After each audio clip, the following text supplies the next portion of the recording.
Government ने ले लिया जी, वो बैंक ने ले लिया, तो उतना करें जितना, उतनी देखो पुराने जमाने में उसूल था ना कि उतने पाँव फैलाएं जितनी आपकी चादर है ना।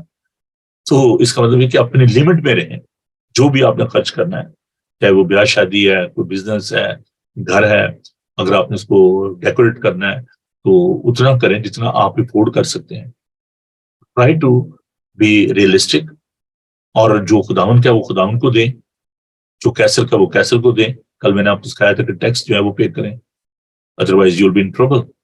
एक मैं शख्स को जानता, उसको बड़ा अच्छा कारोबार था और उसने टैक्स नहीं दिया, वीएटी मारते रहे, खाते रहे जनाब वो। और हुआ क्या कि फिर वो अरेस्ट हुए, और अरेस्ट हुए, जेल में गए, कि बीवी भी जेल में गई, तो उन्होंने कहा तू भी साथ में गई थी, she was one of the director. और हुआ क्या फिर, नतीजा ये निकला कि वो बंदा जो उसकी डेथ हो गई और बीवी बेवा हो गई, बच्चे भी यतीम हो गए। तो हकीकत जो है वो ये है कि खुदावन जब आपको रुपया पैसे दे, ये खुदावन की तरफ से ब्लेसिंग है, लेकिन उसको वाइजली आप स्पेंड करें, अक्लमंदी के साथ, और खुदावन आपको यकीनन बरकत देगा, आप इज्जत पाएंगे। लेकिन ये झूठी शान और शौकत के लिए कि जी लोग क्या कहेंगे, लोगों को कहने तो जो कहते भाई जी अपना ख्याल करो, ठीक है। तो ये जो बातें ना, लोगों का सोच सोच कर दुनिया मर गई, तो लोग क्या कहेंगे। आइए खुदावन के बारे में सोचें, लोगों के बारे में ना सोचें, ये सोचें कि खुदावन क्या कहेगा, कि तू मेरा बेटा है, तू मेरी बेटी है, तूने मेरी नहीं सुनी, तूने लोगों की सुनी। खुदावन ने कहा था ये उम्मत होंठों से तो मेरी सताइश करती है, लेकिन के दिल मुझसे दूर है, ये बेफायदा मेरी प्रसिद्ध करते हैं, क्योंकि आदमियों की बातों को सुनते हैं। आदमियों को छोड़े, रवायात को छोड़े, ये जी हमारी ये ट्रेडिशन नहीं है, नहीं जी हमारे खानदान की ये रवायत नहीं है। वो पुरानी जो रस्म और रिवाज है उनको आप थोड़ा सा उनसे हट के चलें, जो खुदावन के जो असूल हैं, जो बिब्लिकल प्रिंसिपल हैं, उन पर गौर करें कि बाइबल क्या कहती है। संडे को मैं आपके लिए खूबसूरत, जो अभी मैं क्योंकि टाइम थोड़ा सा मैं इसको आपके लिए पेश नहीं कर सकता, बट स्टे विद मी, और संडे को हमें जरूर आप ज्वाइन करें।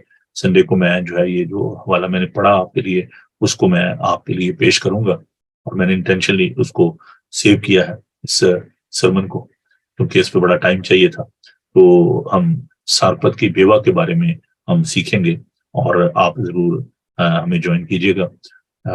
संडे को जो हमारी सुबह 10:30 बजे की इंग्लिश में सर्विस होती है, और फिर 2 बजे उर्दू हिंदी की सर्विस होती है, वो लाइव ब्रॉडकास्ट होगी, तो आप जरूर हमें ज्वाइन कीजिएगा। खुदावन आप सबको बड़ी बरकत दे, और खुदावन आपके साथ हो। आइए हम दुआ मांगे, खुदावन की शुक्रगुजारी करें। हालेलुया। खुदावन तेरा शुक्र, तेरी तारीफ करते हैं कि तू हमारी अक्लों को रोशन करता है। प्यार खुदावन हमें ये तौफीक दे के प्यार खुदावन हम तुझे अपनी जिंदगी में अव्वल दर्जा दें। खुदावन जो कुछ भी तूने दिया है उसके लिए हम तेरा शुक्र अदा करते हैं। सोना तेरा है, चांदी तेरी है, तमाम मालो दौलत तेरा ही है। खुदावन तो हमें खुशहाली बख्शता है, तू ये चाहता कि तेरे बच्चे खुशहाल हों, क्योंकि तू आसमानी बाप है। अगर हम बुरे होकर अपने बच्चों को अच्छी चीजें देना जानते हैं, तो खुदावन तुम्हारा आसमानी बाप हमें क्यों ना रूह कुद्दस देगा, अच्छी नेमतें और बरकतें देगा। खुदावन तू हमारे मांगने से पहले जानता है कि तेरे बच्चों को किन चीजों की जरूरत है। तूने फरमाया कि अपनी सारी फिक्रें मुझ पर डाल दे, क्योंकि मुझे तुम्हारी फिक्र है। खुदावन तुम्हारी फिक्र करता है। खुदावन तेरा शुक्र करते हैं, अपने लोगों के साथ वो ईमान की मजबूती बख्श, गुर्बत में, तंगी में, हर हाल में, खुशी में, खुशहाली में हम तुझे ही मुबारक कहें। बड़ी बरकत दे यीशु के बाबरकत नाम। आए हमारे बाप, तू जो आसमान पर है, तेरा नाम पाक माना जाए, तेरी बादशाही है, तेरी मर्जी जैसे आसमान पर पूरी होती है जमीन पर भी हो। हमारी रोजी रोटी आज बख्श दे, अपने सुअरों को माफ करते, तुम्हारे से माफ कर, हमें आजमाइश में न पड़ने दे, बल्कि बुराई से बचा। उनके बादशाही, कुदरत, जलाल हमेशा तक तेरी है। खुदावन अपना चेहरा आप पर जलवागर फरमाए। खुदावन आपके बदन, जान और रूह की हिफाजत करे। आपका बुलाने वाला सच्चा वैसे ही करेगा, और हमारे अपने मसीह का फजल, खुदा आपकी मोहब्बत, आखिर की रफाकत को शाकत आपसे लेकर हमेशा तक आप सबके साथ, और दुनिया भर के मुकद्दसीन के साथ आपसे लेकर हमेशा हमेशा तक होती रहे। थैंक यू जी। खुदावन आप सबको बड़ी बरकत दे। आपसे मुलाकात होगी ऑनलाइन। कल ल्यूटन में इबादत नहीं होगी, कुछ मेरी मिनिस्ट्रियल रिस्पॉन्सिबिलिटीज थी, उनको दिन में रखते हुए मैं वहां पे नहीं जा पा रहा। तो आप जो है हमें ज्वाइन करें संडे सुबह 10:30 बजे इंग्लिश में,